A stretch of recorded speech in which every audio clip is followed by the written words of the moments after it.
We've been talking the last few weeks about mission and vision in the church and getting some sense of the identity of who we are and who God calls us to be as God's people.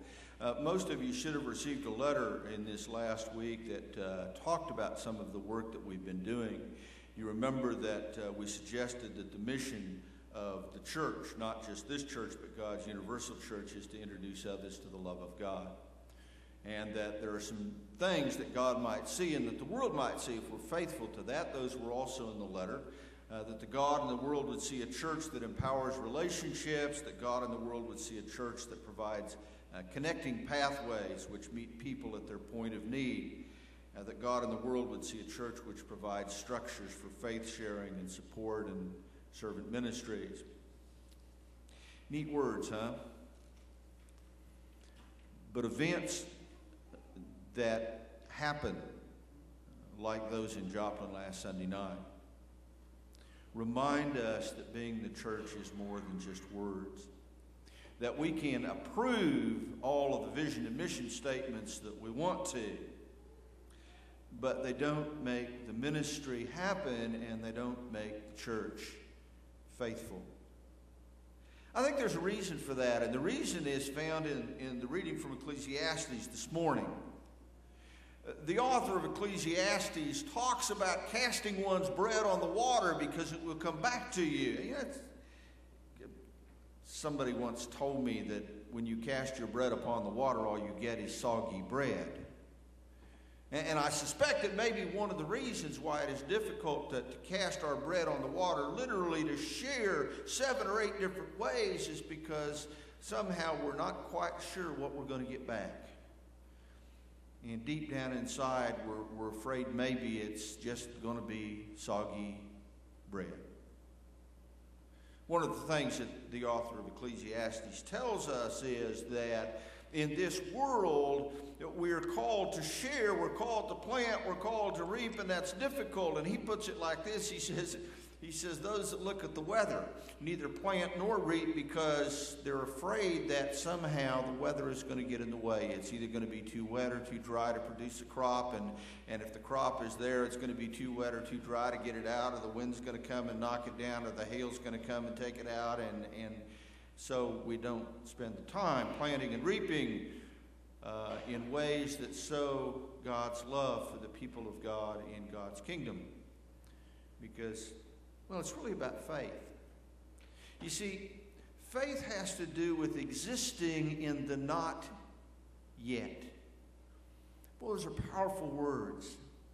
Because for many of our brothers and sisters in Joplin and in Reading and in Tuscaloosa and in all kinds of other places, faith is hard to come by. They are surrounded by the visual of the tragedy that has encompassed them. And it's hard to believe in the not yet, in the something that is out there when you are looking at the fact that everything you had is gone. There are folks in Joplin this morning and in Reading and other places who are sitting in churches worshiping just like we are, but there are spaces in the pews from people that they knew and loved and worshiped with every Sunday who lost their lives in the weather systems that have pummeled this country in the last 2 months. See, it's hard to have the kind of faith that believes in a not yet, that there is something else out there, when the focus is so much on what is. That's what Ecclesiastes talks about. When the focus is on what is, the clouds and the rain, it's tough to believe in the not yet of what God's love might produce in the midst of each day. Faith is about living in the unknown, and there are so many answers yet to be determined about how we help people and the best ways to use resources. One of the realities in my life is this is about the 4th time I've lived through this in places that I've either lived in or been close to, is the knowledge that as we have seen in Joplin, the initial response is so overwhelming that if you read the papers, they really have more volunteers than they know what to do with. Wayne Handel, the pastor at First United Methodist Church in Baxter Springs, went over to help, and they assigned him to work one of the checkpoints where they were issuing the passes that allowed the people to get into the disaster area. He said he was there 20 minutes, and they shut up and said, forget it. We are so overwhelmed just trying to do that. It's not a good use of manpower. One of the things that we know from Katrina, for example, is that mountains and mountains and mountains of clothes that were donated by very good-hearted people were buried in landfills because they were so busy cleaning up with the immediacy of the disaster that they didn't have time to sort them, and there wasn't storage to keep them dry. I heard one of the national news people on the radio on Wednesday morning reporting from Joplin, and this was his summary, folks. I kid you not. He said, I'm here in Joplin, and I will tell you that the cleanup and recovery from this storm will take weeks. And I thought, you have got to be kidding. If he really believes that they can do that in weeks, he's got more faith in what we can do quickly than I do. We're not talking weeks, we're talking years, folks. And at some point, you see, the church has to figure out a way to live out the mission of sharing God's love with those people in very concrete ways that, what was the vision statement, that meets people's needs at their point of need. And we've got to be here to do that, not this week or next week, but 6 months from now and a year from now and 2 years from now. And one of the things that I'm going to be doing is being in conversation with some folks, and I hope in conversation with some of you. As a community of faith, we try to figure out what we can do to make a significant difference in the lives of people and introduce them to the love of Jesus Christ in the long term, because it's going to be a long-term recovery. Why is that so difficult? Well, let me give you a couple of reasons. There are reasons, I think, that come out of Ecclesiastes again. First of all, it is difficult because we often doubt if what we do ultimately will make any difference. I don't know how many times I hear people saying, we do this, but it really won't make any difference. It's really not going to affect anything. It's a drop in the bucket compared to the need. That's one of the reasons churches that understand that we're about sharing the love of God in Jesus Christ, and churches that understand we're about meeting people at the point of need, spend some time to figure it out so that we don't go into it believing that it won't make a difference, but that believing somehow God will work through our efforts to transform lives. I don't know whether this is true or not, but I suspect that one of the major arenas for ministry in this church in response to the Joplin tornado is going to be in this community. Ellie already told me they are seeing people who lost homes and jobs in Joplin who are relocating to Pittsburg. And those people are coming over here with nothing. Maybe the ministry, I don't know, maybe the ministry that this church will do over the next year or 2 years in response to this will not be in Joplin. Although there is ministry to be done there, maybe the response will be right here, because we know from these kinds of disasters and tragedies, people who are affected tend to relocate. And many of them tend to relocate to major or large cities that are close to where they lived. One of the reasons it's so difficult, and I hear this occasionally, maybe you do, is, well, we're not sure we want to do this because we're not sure it's going to be appreciated. And you know, the reality is we do live in a world where frequently things that we do are not appreciated. Folks forget to say thank you. I forget to say thank you. But the author of Ecclesiastes, he says, you take what you got and you share it 8 or 9 times, and you cast your bread upon the water, and you do what you got to do, because God's going to help that bear fruit, whether anybody ever says thank you or not.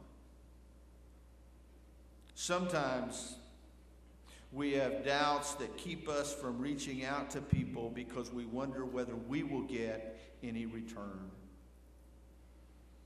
Will we get the press that we need so that people know we've been involved? I don't know, and I don't quite frankly care. But so often, even in times like these, you find out that deep down inside in each of us, there may be that part of us that says it's still about me. Sarah Henry was telling me the story this morning about a lady at Walmart who had lost everything in Joplin. And she was standing next to another lady who was complaining because her cable service was out. Can you believe that? On the other hand, Friday, I decided to mow the yard before the rain hit, and the rain came before I got through. I still have a front yard unmowed. A couple more weeks, it's going to need to be swathed and baled. And I found myself thinking, my God, couldn't you just have held off the rain another 30 minutes? I'd have been done. It was about me and Mike. And then I thought, Jim, that little bit of rain you got Friday wasn't much at all, was it? But sometimes it's difficult to live out the vision of God for the church in concrete ways for a variety of reasons. Sometimes we have a fear that if we help, we will be caught short in our own needs. One of the favorite phrases of a lot of churches that I've served is, well, we can't do that because we might have an emergency. Folks, the emergency has happened. And we can't wait around for hours and conserve our resources on the possibility that it might happen to us. The emergency is there. In the Gospel of Luke, we have the story of the rich man and Lazarus Lazarus used to try to eat the crumbs from the dogs at the rich man's house, and the rich man didn't care, and they both die. And you know the story, the rich man goes to hell, and Lazarus goes to heaven, and the rich man wants Lazarus to come give him a cool drop of water. And in the midst of it, Abraham says, there is a great chasm between us. Here's the other thing I've been thinking this week. The church does some amazing things. I don't know that there's any group of people in the world that does as much as Christians do to help folks in need. I celebrate that, not only in this community of faith, but throughout Christendom. But I found myself thinking this week that there has been a great chasm in this world for years. And I'm always amazed at the outpouring of support for folks in need after tragedies like Joplin. And at the same time, I remember that we're 2 blocks from an elementary school where over 90% of the kids are on free and reduced lunches. We live in a world where over 20% of the children in this state live in poverty. We live in a world where our seniors have to make choices between eating and prescription drugs that they need for medical care. We live in a world where many of those affected in Joplin by the tornado were homeless to begin with. They didn't lose everything they had because they didn't have anything to lose. That's reality. See, one of my hopes in the midst of a tragedy like Joplin is that maybe it helps us understand how much we really do have. And that if somehow the church can do this massive, massive outpouring of support for folks caught up in those kinds of tragedies, then maybe there will come a time when the church can look seriously at living out the mission of the church to introduce people to the love of God and Jesus Christ in very concrete ways as we meet people at their point of need. And that it doesn't take an F5 tornado and 160 deaths to bring us to that point. There is a great chasm in this country, and I suspect throughout the world, between those who are pretty comfortable in terms of what they have and those who really, really struggle. The interesting thing about the Gospel of Luke that I will share is that Jesus doesn't appear any place in that story, and interestingly enough, neither does God. It's about Lazarus, a rich man, and Abraham. I'd like to think that the author of Ecclesiastes had it right. That the chasm in this world at least can be bridged by communities of faith like this community of faith, who are real clear about why we exist and what we're called to do to help people in the midst of God's world and the ways that we can introduce people to God's love. And you know, we do that so well. I've been amazed in the last week at the number of stories that I have heard about people in this community of faith who have given of time and money and resources and prayer to reach out to the folks in Joplin. It's a phenomenal thing. I don't have all of those stories, but God does. And God would say to those who've been involved, thank you. You are what I created you to be. And God would say to the community of faith, not just this one, but to the universal church, you exist to figure out ways to bridge the chasm,